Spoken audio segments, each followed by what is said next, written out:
Welcome to episode 2 of the Hero Mindset. I have Danny Lee with us today, and he's going to he's joining us to talk about leadership. And he has just developed a podcast where he interacts with many of the most senior leaders throughout our military and have now transitioned in business. And so we're going to talk to him today and see what he has to offer the hero mindset. I'm sure it's going to be a great conversation. Danny, welcome to the hero mindset. Tell us what you have going on and a little more about yourself. Thank you, TJ. It's my pleasure to be invited over and have a conversation with you today. Um, sure. And then probably the first thing to mention is that we had a podcast on my channel as well. And if there is a link, go go and watch that great conversation with TJ. But yeah, a little bit about myself. I very interested in leadership and service to this nation, to America, and I am professionally a software engineer, work in a tech company, coder, engineer. But beyond that, I'm really interested in things like leadership and talking to some of our greatest leaders, whether it's the military, public service, business, or something else. And I've had a chance to speak to over 200 American leaders on my show called the Daniel Lee Podcast. And the mission of that show is to connect 1,000 of our greatest leaders to 1,000 1,000 of our future leaders who will become tomorrow's generals, colonels, business leaders, public leaders, and so on. And I do it through my platform that I have. I also have some business experience, startups, which sometimes means that I have to deal with taxes and some, emails from the IRS late at night. So that's, part of the process and how to deal with those things. And again, leadership which we'll probably talk about today. But that's a little bit about myself, and I again appreciate you inviting me over and letting me share some of my lessons today.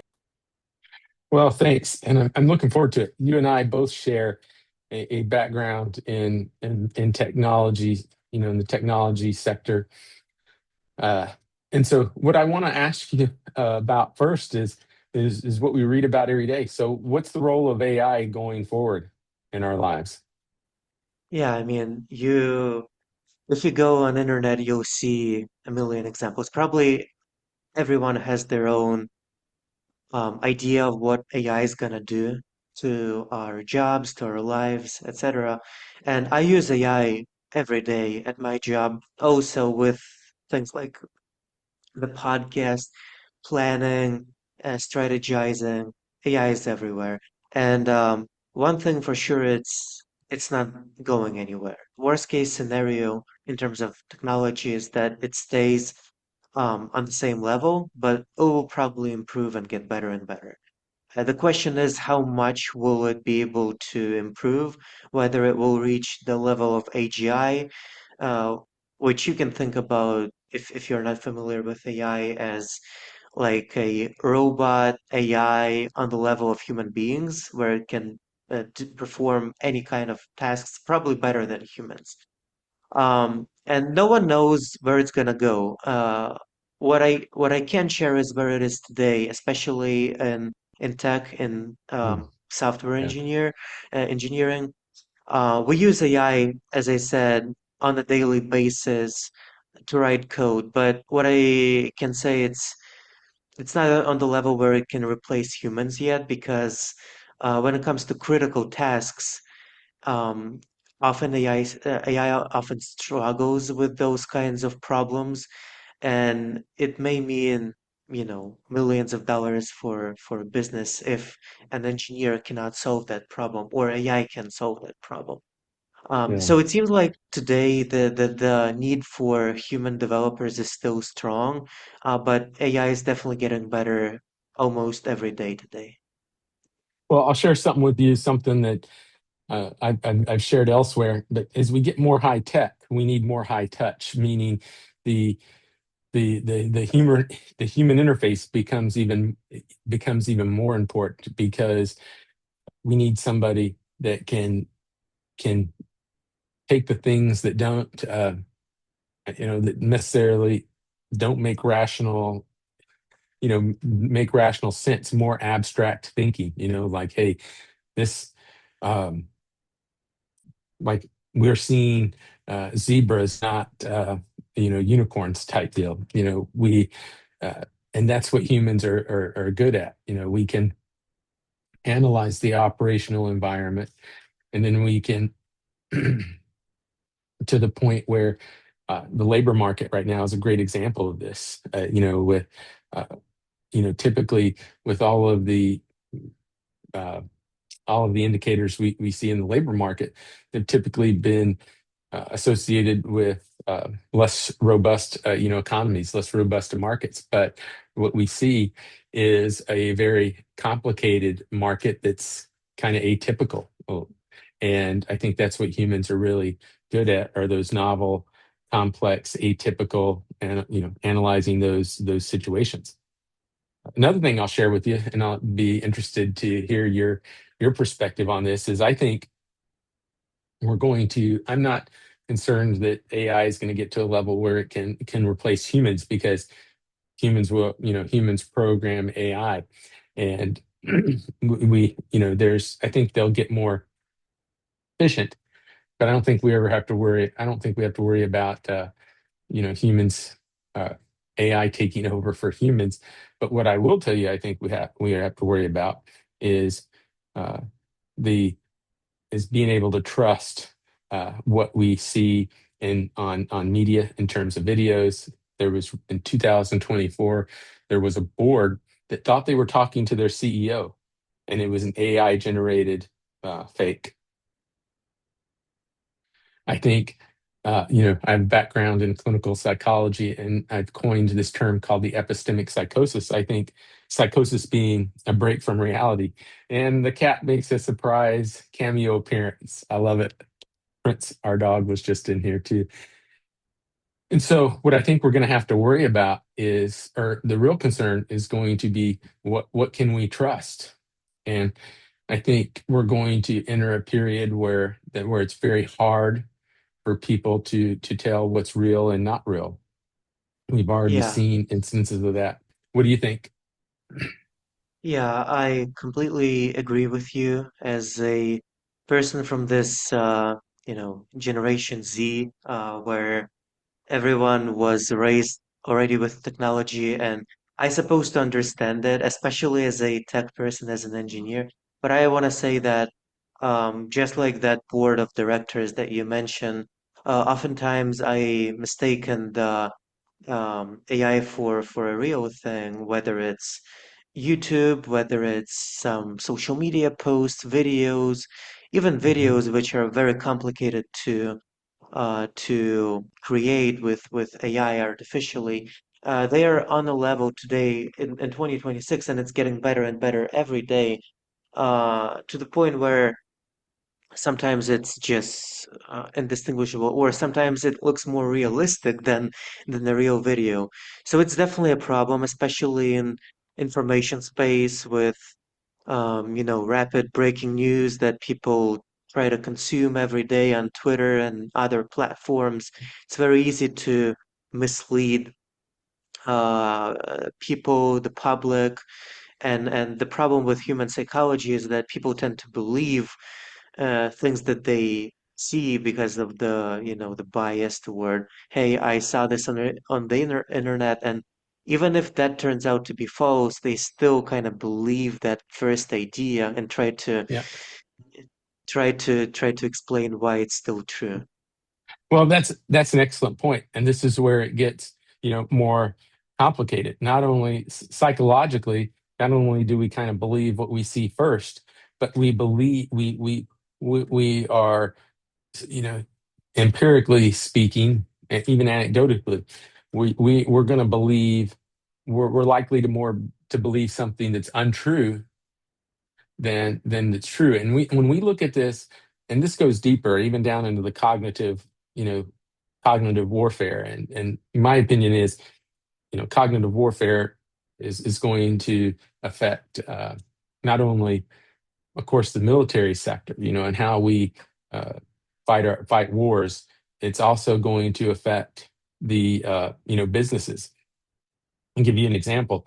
Uh, I create a video that says, the Danny Lee podcast is crap, or is doing this. He hoards kittens in his kitchen and doesn't feed them or something. Something totally. Now people are more likely to believe that, and then you're smiling. People are going to believe that because when we create messages that are half truths or less than truths, we're we're targeting them.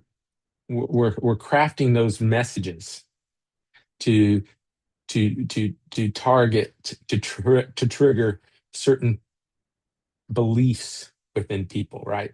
And we know, beliefs uh, affect thoughts, thoughts affect emotions, emotions affect, or feelings and emotions. It just starts this chain reaction, right?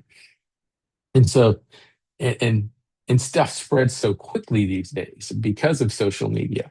You know, I explained that when we talk about near peer threats, what's near peer in terms of technology, money, okay, but the Russians, Chinese can't project combat power like the US. I mean, we have areas, we have stuff all over the globe. We have strong alliances for the most part. But what the Russians do is they change the perspective. They change the perspective by using information warfare, right? By fighting with false information, with information that maybe it's just been slightly tweaked, and that's what really concerns me. The truth is truth, right?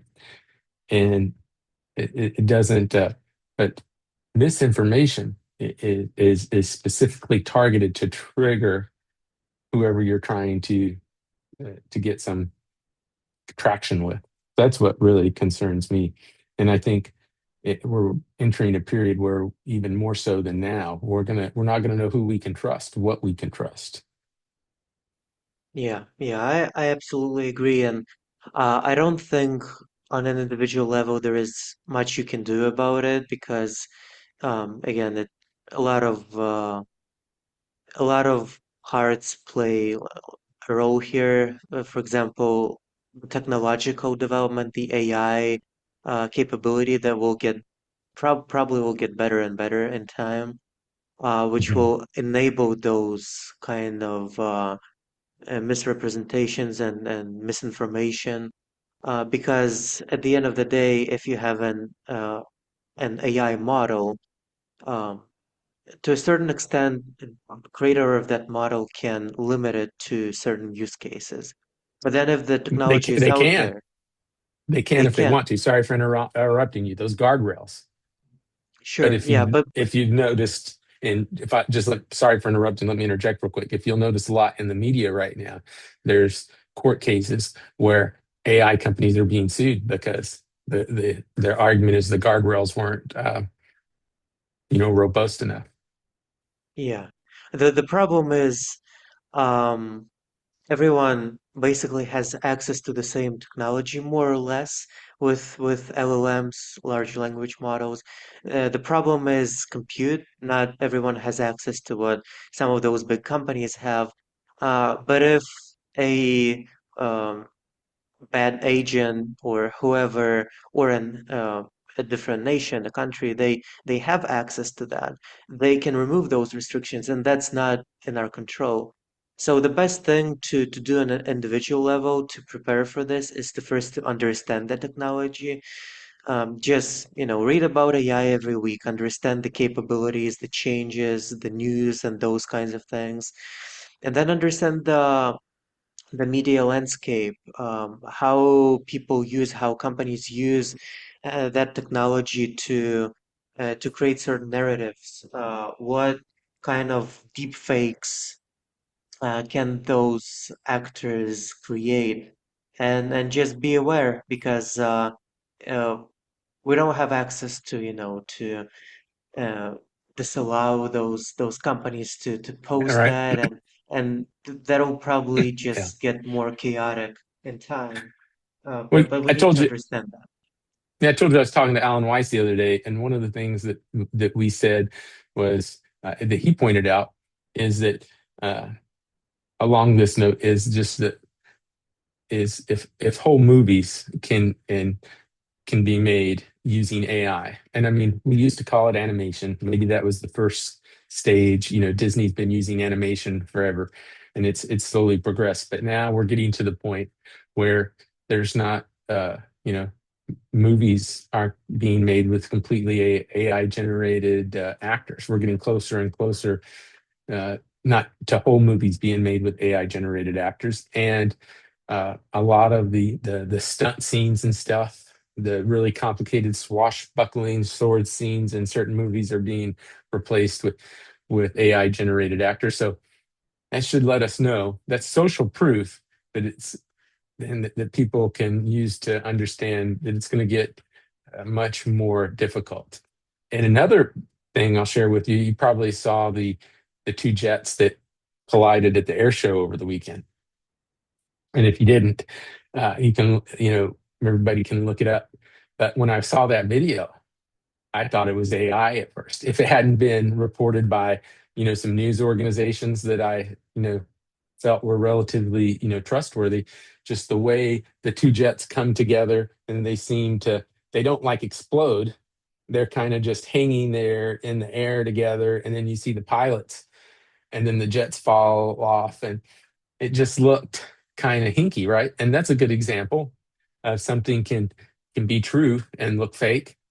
That's another way that AI can be used to further uh, distances from reality by altering a video perhaps to look fake when it's real, right?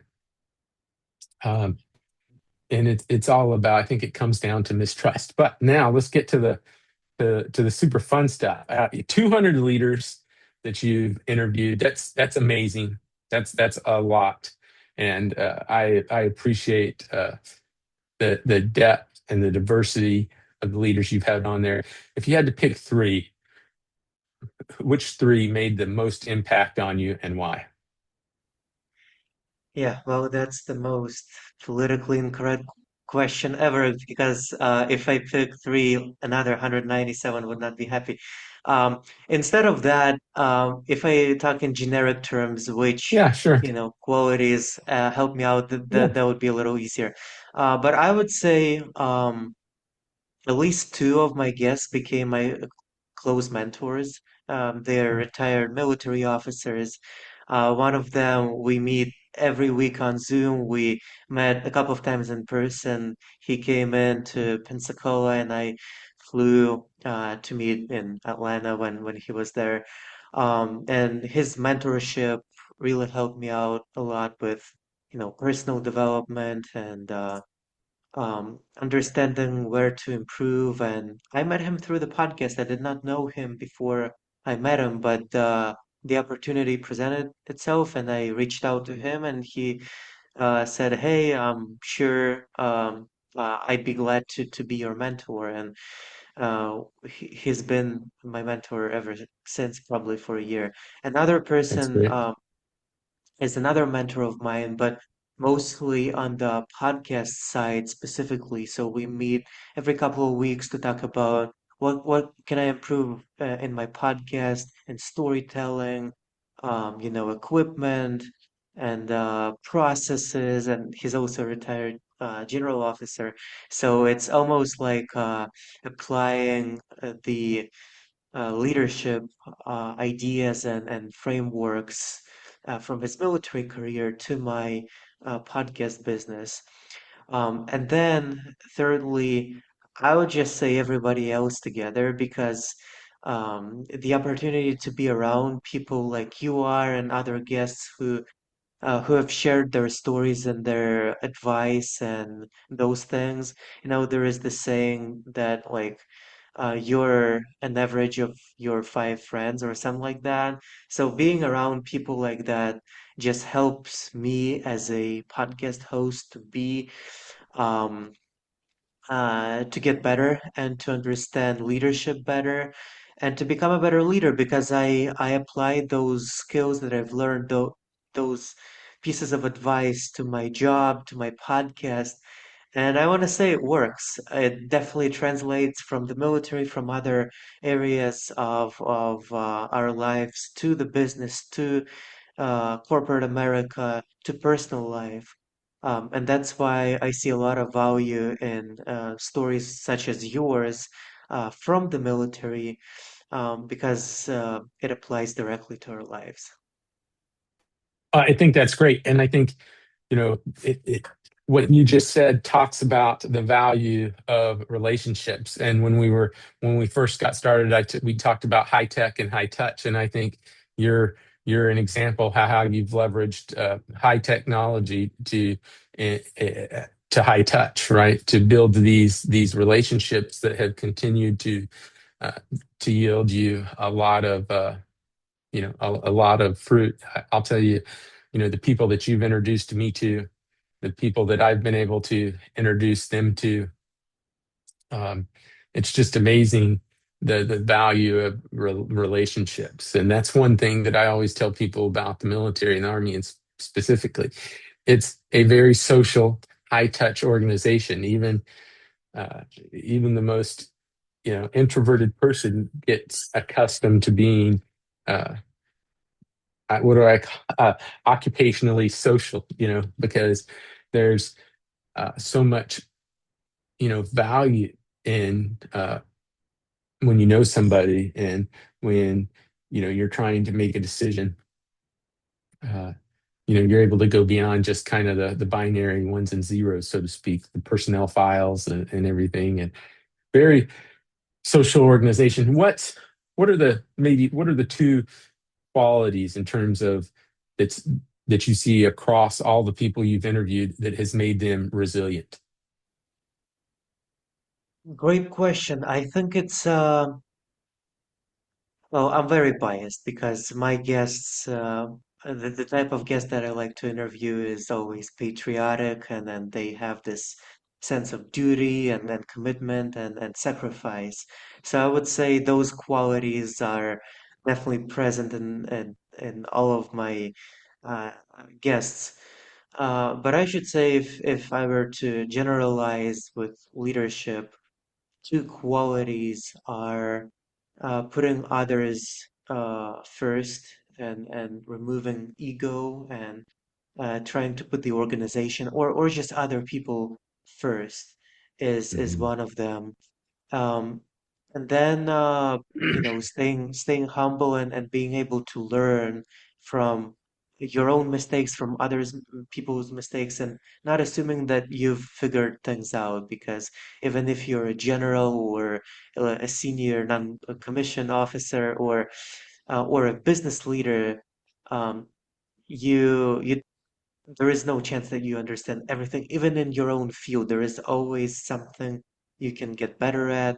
And AI is a great example for that because um, it changes every day, every week, new technology, and you have to stay on top of that and to learn that. And it just shows that once you've learned something, there is always more to understand and to learn. I think that's critical. And what that what that essentially I think sums up to is curiosity. We can't become so uh, confident that we can't become so confident that we forget our that we stop being curious, because I think that's what leads to those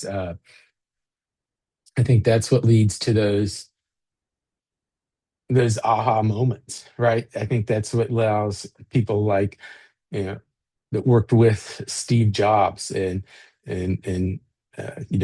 Michael Dell and some of these others. I mean, even great military leaders like Eisenhower and I mean, General Beagle. Uh, they never stop being curious, right? They were just curious enough that they were open to new ideas. So that's great. Thank you for sharing that. So as we close, what would you like to leave our audience with today? Well, if you are a young person and you feel this call to leadership, whether it's something deep inside you or you have an idea for what you want to do in your life, maybe it's military, maybe it's business, maybe it's technology, maybe it's public service. But if you feel that call to leadership, just try to learn from other people. Read biographies. Very, very helpful um, way to learn from other people. One of the books that I recommend is Washington Alive by Ron Chernow. It's like over Great, thank you. 40 yeah, over 40 hours of reading or listening, whatever you prefer. But that really helped me as a person who aspires to be. Uh, Leader in the next generation. And also, you can check out my podcast, the Danny Lee podcast, specifically for those young people Great. who want to become leaders. Check out our episode with TJ. And don't surrender, don't give up, even if you're, in the corner. There is always a way out. And if you need any kind of mentorship or help, reach out to me on LinkedIn and I'd be happy to support you.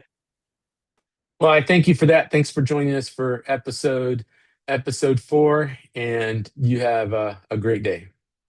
Thank you, TJ.